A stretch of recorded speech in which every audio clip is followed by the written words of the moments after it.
Hi there, Graham from Penguin Motors. Today I'm coming at you from one of our main workshops and we've got a new project on the go.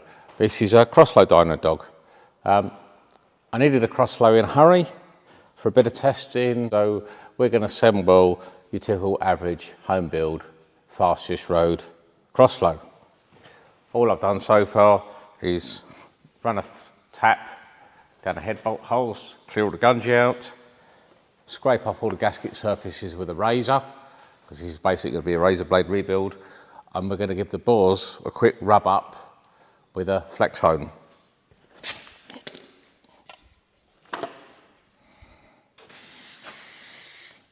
These are great, these are.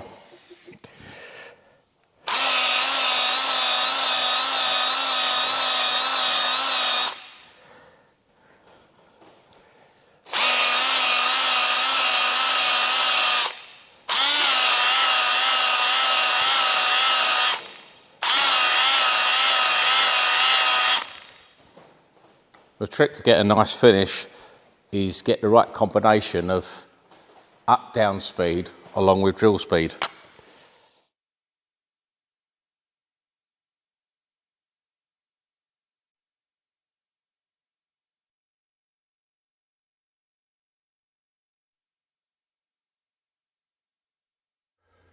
Right guys, so we're in, shall I say, build room number 2.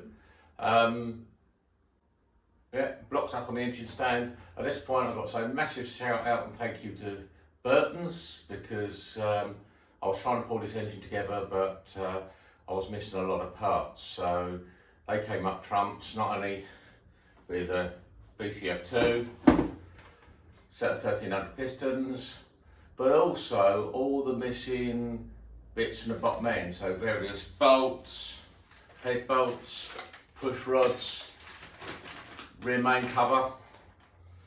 So, you know, you've got a crossflow, you're short of odd bits and pieces, even stuff that they don't necessarily list in their catalogue. Yeah, you might just finally got them. Anyway, that's thanks to Burton's. So, what we have is, you know, I'm doing this as much as a homebrew as we can, so basically there's no fancy machining, anything. I've just put the pistons on the standard rods. I've got a crank, the crank's already been ground. The only modification I've made to the crank is I've put it in a lathe and turned a small recess so that the links on chain sprocket will clear the front journal.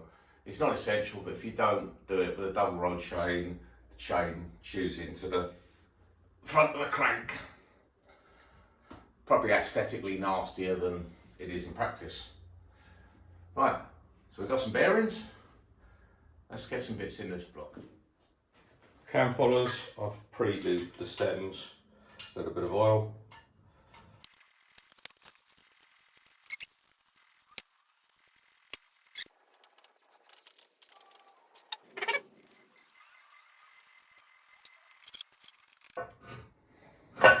Here's the crank, all ready to go, but I've already done my final rod through check with some pipe cleaners. Well worth it if you haven't got compressed air.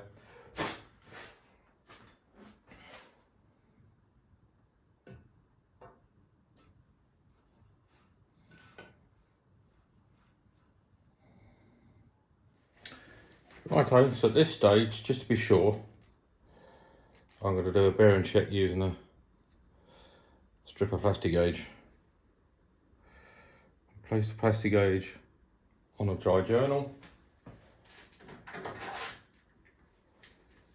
Take the cap with the bearing, no oil.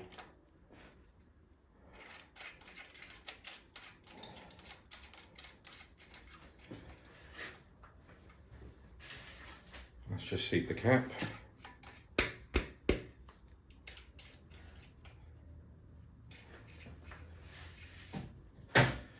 I'm going to pull down the bolts.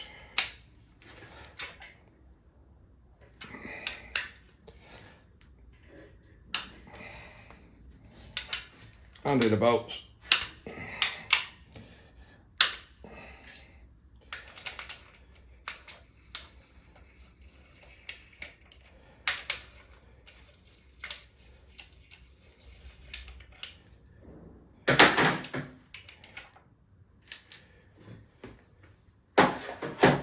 Our thin strip of plastic gauge has now been squashed.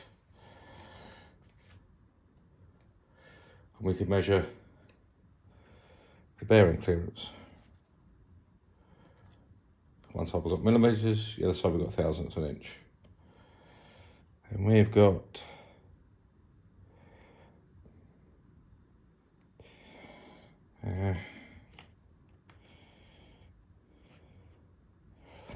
we've got 2.5 thousandths of an inch. And if your rule of thumb is 2 thou per inch, they're 2-inch bearings, so you'd expect about 2 thou. 2.5 thou, I'd say, is on the larger side. It's definitely not 3, but that's absolutely fine and good for a high RPM engine anyway. So before it starts raining again so hard you can't hear me, block face, as you can see, because of the mottled colours and markings, I've not had it refaced, it's totally stock.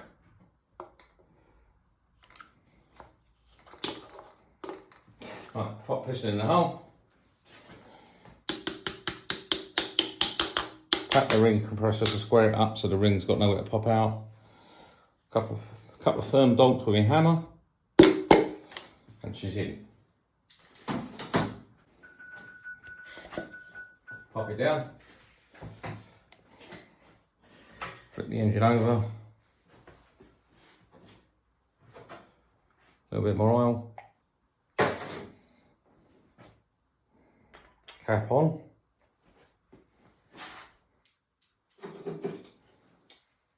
And this is about the only upgrade I've done here.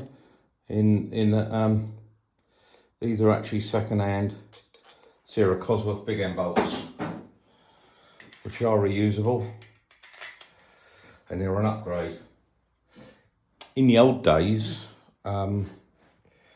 we used to use Lotus twin cam come BDA big end bolts, because from Ford that was the factory fitted, which was uprated.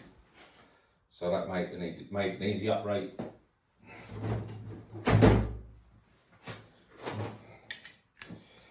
So just let those down.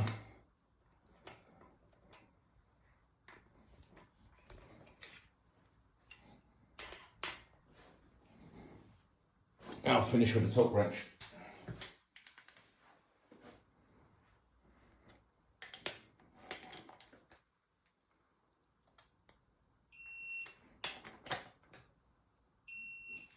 There we go. Just a quick check, it rotates. Oh, lovely. All right.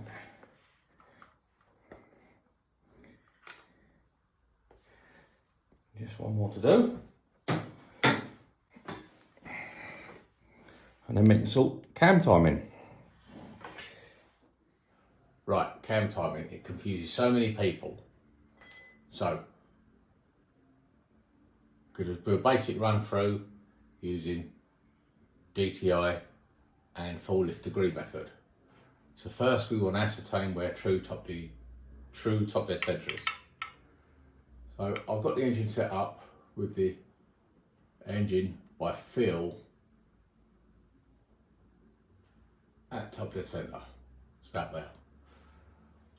And I've attached the pointer to the crank, and a big lump of gooey plasticine makes a really good holder for a pointer and a drill bit.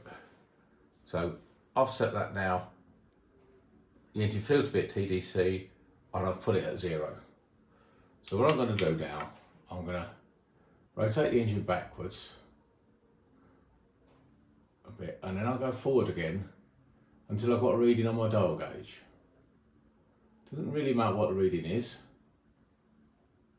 but I'm going to stop just before the top dead center. So I've stopped 10 thou before top dead center, and I read my dial gauge there, and that is reading 6. For a look at it, that is reading 6 degrees before. So now I'll keep going. Go to the other side of TDC and keep going, There's 10 there. And we are reading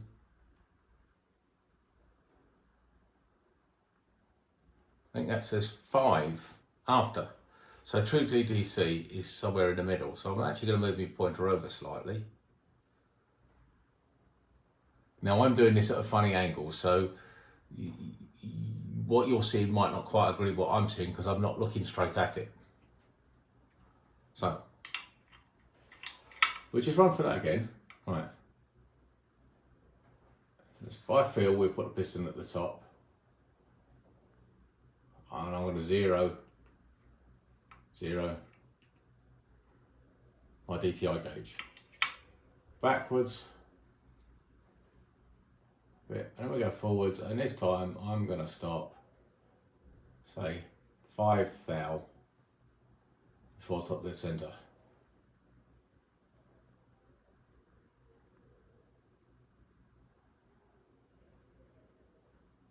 Yeah, 5 thou. And we have a reading on the pointer of, that says, from where I'm looking, that says 5 degrees before. So now I'm going to keep going again. And I go to the other side, 5 thou the other side, and I've got a reading of 2 degrees. So our pointer is in the wrong place. So I'm going to squidge the pointer over a little bit and do it again. So 5 before is now 1, 2. Looks like that's 4 from where I'm standing from. Now we go the others. Now we go 5 thou the other side.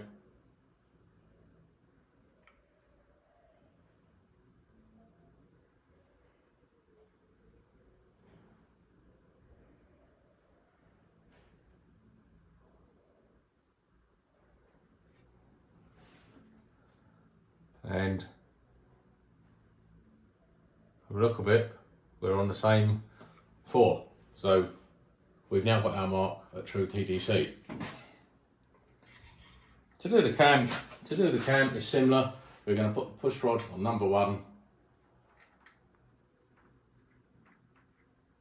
Push rod.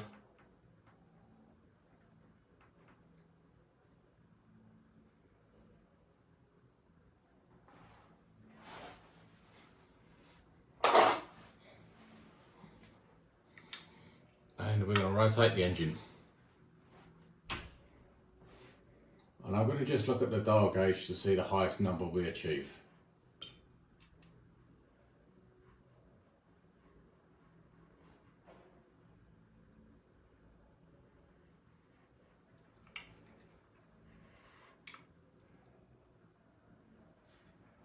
So full lift is about there.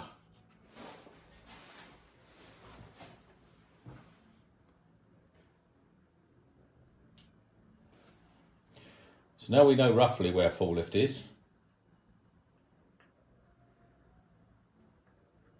We're going to zero our gauge.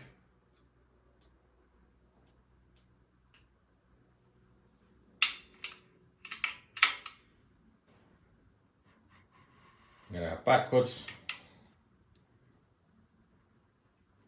And stop with the number on the gauge. I'm going to go with 10 thou left,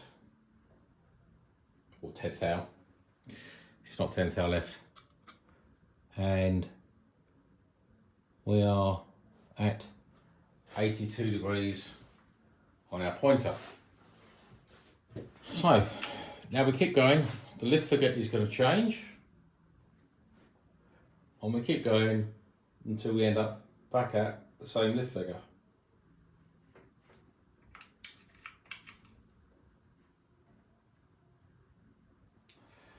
And now we've got a reading of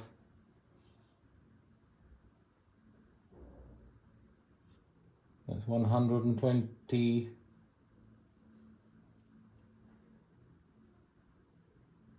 124. So 124 plus 82 is 206. 206 divided by 2 is 103. So the cam as installed is quite advanced because we want 108. So because the cam's advanced, we're going to slacken the vernier and turn the cam forward.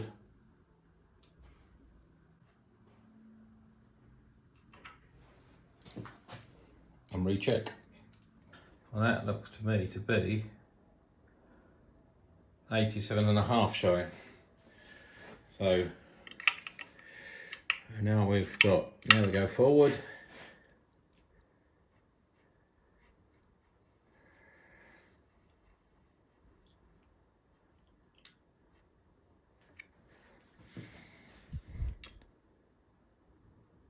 And that's 127. So we've got 87 plus 127. So it's 214 divided by 2 is 107. So it's 107 degrees.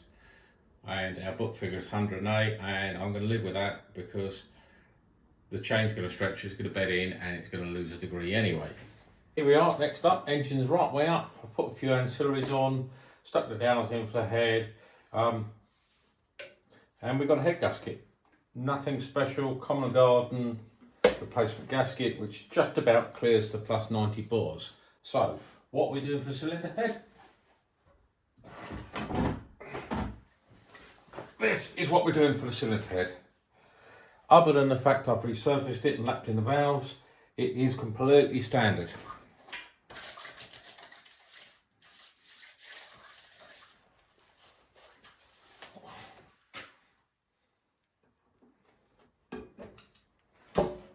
It is a GT Mexico spec, so it does have the better size valves.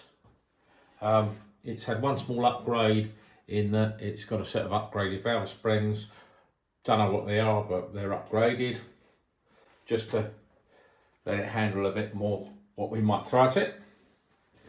So, we need some head bolts. Where are the head bolts?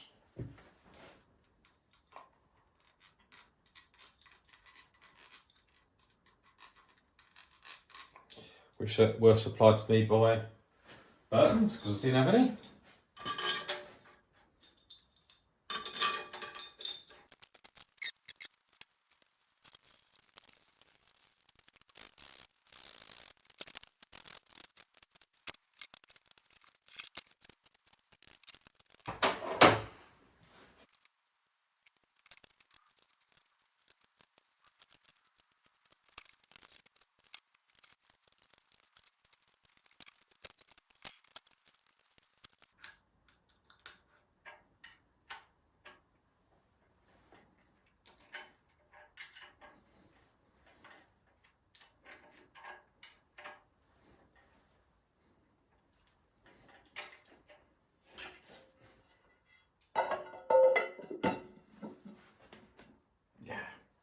That looks better.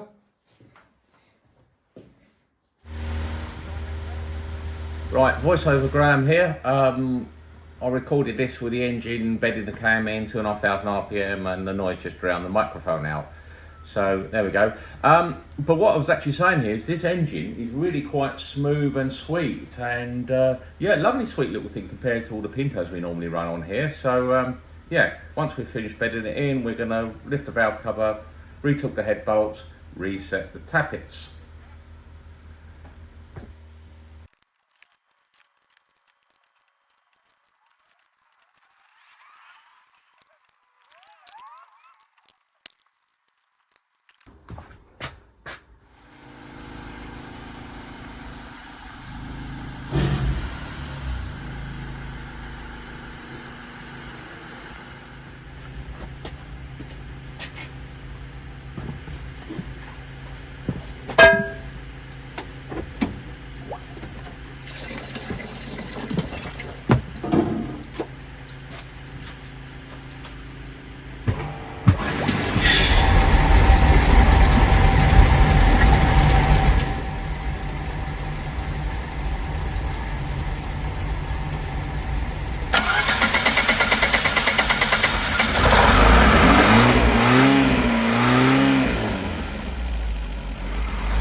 So, just to recap, our little crossflow 1700cc, because it's got plus 90 1300 pistons in it, so round about 10.3 to 1 compression, BCF2 cam, and a bog standard Mexico GT cylinder head and intake assembly. When this engine was new in GT form, I think they made 84 horsepower. So for just a bit more compression capacity and a cam swap, this did pretty well. We picked up 22 horsepower over stock, so it made 106 horsepower and 106 pound-foot of torque. So nice sweet little thing. To come in the next videos, we're going to do 1 or 2 upgrades on it, but for next, I'm going to do another power run. This time I'm going to put the numbers up for you.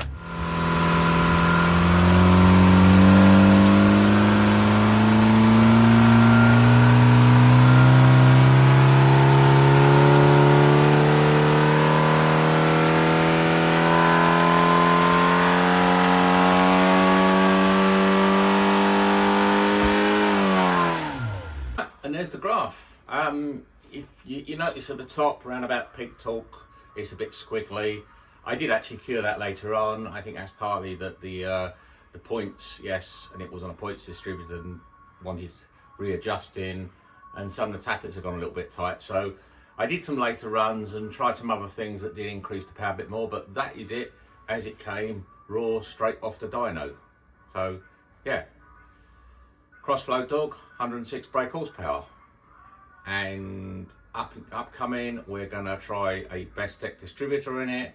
We're gonna try an uprated head, a pair of 40 DCOEs, and some very fancy roller rockers from Burton's. So, if you want to catch up with that, guys, you know what to do. Like, share, subscribe, get the notifications, click the bell, really helps, and I'll catch you on the flip side. See you later, guys.